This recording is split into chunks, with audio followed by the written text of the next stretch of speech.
My name is Emily Carter, and I've always been the kind of person who tries to stay out of trouble. I'm a junior at Westbrook High School, right outside of Denver, Colorado. I've got a small circle of friends, a part-time job at the local library, and a reputation for being the quiet one in class. That's why what happened last semester caught everyone off guard, including me. It all started on a chilly Monday morning in late October. The kind where you can see your breath in the air, and everyone is wearing layers of hoodies, scarves, and beanies. I had just walked into first period English clutching my coffee like it was my lifeline. Mrs. Turner, our teacher, wasn't in the room yet, which was strange. Usually, she was at her desk before we arrived. The air in the classroom felt different, tense almost. I slid into my seat next to my best friend, Hannah, who leaned toward me the second I sat down. "You heard about Madison?" she whispered, her eyes wide. I shook my head. "No, what happened?" She crossed a line. Big time. Before I could ask what she meant, the door swung open, and Mrs. Turner walked in with Madison right behind her. Madison was one of those students everyone knew, not because she was mean or a bully, but because she was always in the middle of something. Whether it was organizing Spirit Week or arguing with a teacher about her grade, she had a way of drawing attention. But this morning, she looked different. Her chin was up, but her eyes darted nervously around the room. Mrs. Turner didn't say a word to her, just told us all to open our books. The first clue that something unusual was going on came when the principal, Mr. Harris, knocked on the door about 15 minutes into class. He called Madison into the hallway, and we all exchanged looks. We could hear muffled voices outside, his deeper tone, her quicker, defensive replies. When Madison came back, she didn't sit down right away. She gathered her books, slung her backpack over her shoulder, and walked out without looking at anyone. Mrs. Turner's eyes followed her, but she kept teaching like nothing happened. The rumors started by lunchtime. Some people said Madison had cheated on a big history exam. Others claimed she'd hacked into the school's computer system. But the truth didn't come out until the next day.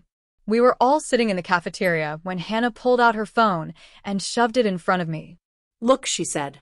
It was a blurry photo of a whiteboard covered in marker scribbles, grades, names, and notes. "That's the teacher's lounge," I realized immediately. "Exactly," Hannah said. Apparently, Madison went in there after school on Friday, took pictures of all the teacher's notes about students, and shared them online. My jaw dropped. Why would she do that? Some people think she was trying to expose unfair grading. But others, well, they say she was just trying to start drama. By the end of the week, the whole school was buzzing. Madison had been suspended for 2 weeks, but her actions kept sparking conversations. Some students thought she was a hero for standing up to teachers. Others thought she had completely betrayed everyone's trust. I didn't know what to think, until I became part of the story myself. The following Monday, I was walking out of chemistry class when Madison appeared next to me. She was back from her suspension, looking more determined than ever. "Hey, Emily," she said. "You're good with computers, right?" I hesitated. "I guess why?" "I need your help with something. Don't worry, it's nothing illegal." That last part didn't exactly reassure me. But curiosity got the better of me, and I agreed to meet her at the public library after school. When I arrived, she was already there, tapping her fingers on a stack of books. "Okay," she said, lowering her voice. "You saw what happened. Teachers are hiding things. I think the grading system is rigged. I want to prove it." I shifted uncomfortably in my seat.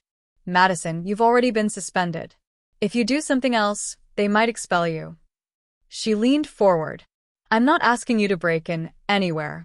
Just help me figure out how the online gradebook works. If I can show proof that certain students get special treatment, the school will have to make changes." I should have said no right there. But something about the way she spoke made me think maybe she had a point. I'd seen strange things myself. Students with perfect attendance who somehow failed classes, others who skipped constantly but still got A's. So, against my better judgment, I agreed to help her, but only under one condition. We would do everything by the book. No hacking, no breaking into private accounts. For the next week, we researched the school's grading policies, public records, and even old news articles about Westbrook High. We didn't find anything illegal, but we did find a pattern. Certain students, usually those with influential parents, seemed to get special exceptions. Madison wanted to confront the principal right away, but I convinced her to gather more evidence first. That's when things started to spiral. One Friday afternoon, I got a call from Hannah. "Emily, Madison just posted something huge online. She named specific teachers and accused them of favoritism. She tagged the local news." My stomach dropped. This was exactly what I'd been afraid of. By Monday, the story had exploded. The school was in damage control mode, parents were furious, and teachers were on edge. Mr. Harris called both Madison and me into his office. I tried to explain that I had never touched private files, that all we'd done was compile public information. But Madison didn't back down. "People deserve to know the truth," she said firmly. The principal sighed. "Madison, you've caused chaos. And Emily, even if you didn't break any rules, you got involved in something that's disrupted the entire school." In the end, Madison was suspended again, this time for a month. I was let off with a warning, but the damage was done. Some students started treating me like I was part of her crusade. Others avoided me altogether. Months later, the dust finally began to settle. The school quietly changed a few policies, making grading more transparent.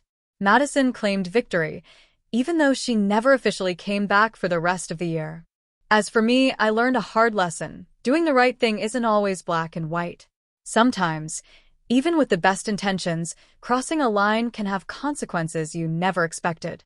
And whenever I pass by the empty seat where Madison used to sit, I still wonder, if I could go back, would I do it all again?